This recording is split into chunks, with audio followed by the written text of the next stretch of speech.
नमस्कार दोस्तों। महाभारत की कथा में एक प्रसंग आता है जब बभ्रुवाहन एक युद्ध में अपने पिता अर्जुन का वध कर देता है। अर्जुन ने द्रौपदी और सुभद्रा के अलावा दो अन्य विवाह और किए थे, एक नाग कन्या उलूपी से, जिससे कि पुत्र अरावण पैदा हुआ था, जिसने महाभारत युद्ध में अपनी स्वैच्छिक बलि दी थी, तथा दूसरा विवाह किया था मणिपुर की राजकुमारी चित्रांगदा से, जिससे कि पुत्र बभ्रुवाहन पैदा हुआ था, जिसने एक युद्ध में स्वयं अपने पिता का वध किया था। महाभारत युद्ध में भीष्म पितामह की मृत्यु से युधिष्ठिर को बहुत दुख हुआ। तब महर्षि वेदव्यास व श्री कृष्ण ने उन्हें समझाया और धर्मपूर्वक शासन करने के लिए कहा। शोक निवारण के लिए महर्षि वेदव्यास ने युधिष्ठिर से अश्वमेध यज्ञ करने के लिए भी कहा। तब युधिष्ठिर ने कहा कि इस समय राजकोष खाली हो चुका है। अश्वमेध यज्ञ करने के लिए बहुत से धन की आवश्यकता होती है, जो अब भी उपलब्ध नहीं है। युधिष्ठिर की बात सुनकर महर्षि वेदव्यास ने बताया कि पूर्व काल में राजा मृत्त ने एक बहुत बड़ा यज्ञ किया था। उस यज्ञ में उन्होंने ब्राह्मणों को बहुत सा सोना दिया था। बहुत अधिक मात्रा में होने के कारण ब्राह्मण वह सोना अपने साथ नहीं ले जा पाए। वह सोना आज भी हिमालय पर पड़ा है। उस धन से अश्वमेध यज्ञ किया जा सकता है। युधिष्ठिर ने ऐसा ही करने का निर्णय लिया। महर्षि वेदव्यास के कहने पर पांडव हिमालय गए और वहां राजा मरुत के धन को प्राप्त कर लिया। उस धन को ढोने के लिए पांडव बहुत से हाथी, घोड़े व सेना लेकर गए थे। उनकी संख्या इस प्रकार है: 60,000 ऊंट, 1,20,00,000 घोड़े, 1,00,000 हाथी, रथ और छकड़े। इनके अलावा गधों और मनुष्यों की तो गिनती ही नहीं थी। इस प्रकार इतना सारा धन पांडव हस्तिनापुर लेकर आए। पांडवों ने शुभ मुहूर्त देखकर यज्ञ का शुभारंभ किया और अर्जुन को रक्षक बनाकर घोड़ा छोड़ दिया। वह घोड़ा जहां भी जाता, अर्जुन उसके पीछे जाते। अनेक राजाओं ने पांडवों की अधीनता स्वीकार कर ली। वहीं कुछ ने मैत्रीपूर्ण संबंधों के आधार पर पांडवों को कर देने की बात मान ली। किरात, मलेच्छ व यवन आदि देशों के राजाओं ने यज्ञ को घोड़े को रोक लिया। तब अर्जुन ने उनसे युद्ध कर उन्हें पराजित कर दिया। इस तरह विभिन्न देशों के राजाओं के साथ अर्जुन को कई बार युद्ध करना पड़ा। यज्ञ का घोड़ा घूमते घूमते मणिपुर पहुंच गया। यहां की राजकुमारी चित्रांगदा से अर्जुन को बभ्रुवाहन नामक पुत्र था। बभ्रुवाहन ही उस समय मणिपुर का राजा था। जब बभ्रुवाहन को अपने पिता अर्जुन के आने का समाचार मिला, तो उनका स्वागत करने के लिए वह नगर के द्वार पर आया। अपने पुत्र बभ्रुवाहन को देखकर अर्जुन ने कहा कि मैं इस समय यज्ञ के घोड़े की रक्षा करता हुआ तुम्हारे राज्य में आया हूं, इसलिए तुम मुझसे युद्ध करो।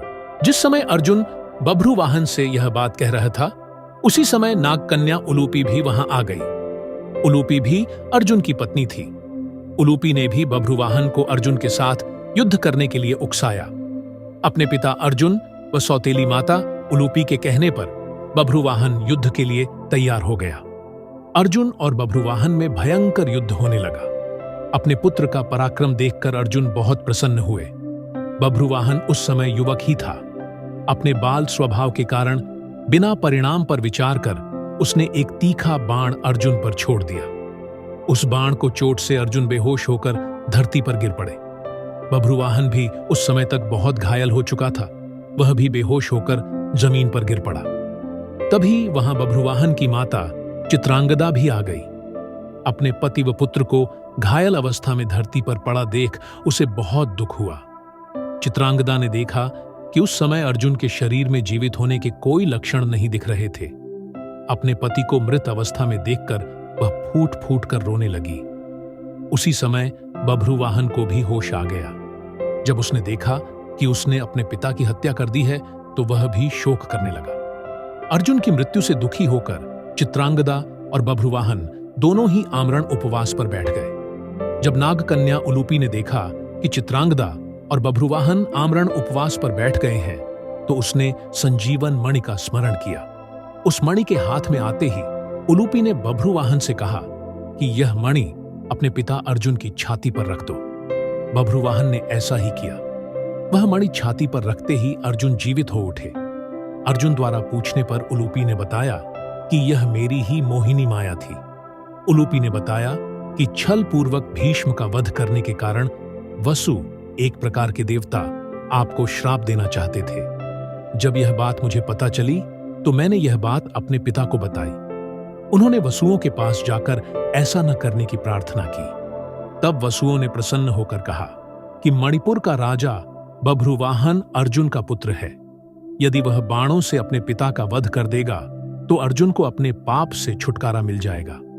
आपको वसुओं के श्राप से बचाने के लिए ही मैंने यह मोहिनी माया दिखलाई थी। इस प्रकार पूरी बात जानकर अर्जुन, बभ्रुवाहन और चित्रांगदा भी प्रसन्न हो गए। अर्जुन ने बभ्रुवाहन को अश्वमेध यज्ञ में आने का निमंत्रण दिया और पुनः अपनी यात्रा पर चल दिए। इस प्रकार अर्जुन अन्य देशों के राजाओं को पराजित करते हुए पुनः हस्तिनापुर आए।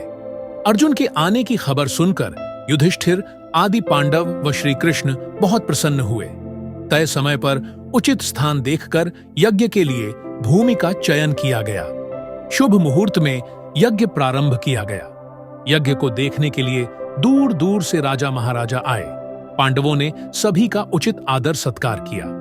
बभ्रुवाहन, चित्रांगदा व उलूपी भी यज्ञ में शामिल होने आए।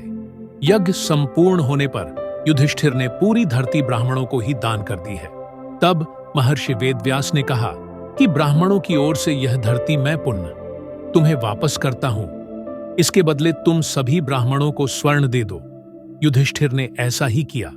युधिष्ठिर ने सभी ब्राह्मणों को 3 गुणा सोना दान में दिया। इतना दान पाकर ब्राह्मण भी तृप्त हो गए। ब्राह्मणों ने पांडवों को आशीर्वाद दिया। इस प्रकार अश्वमेध यज्ञ सकुशल संपन्न हो गया। वीडियो कैसा लगा कमेंट करके अवश्य बताएं।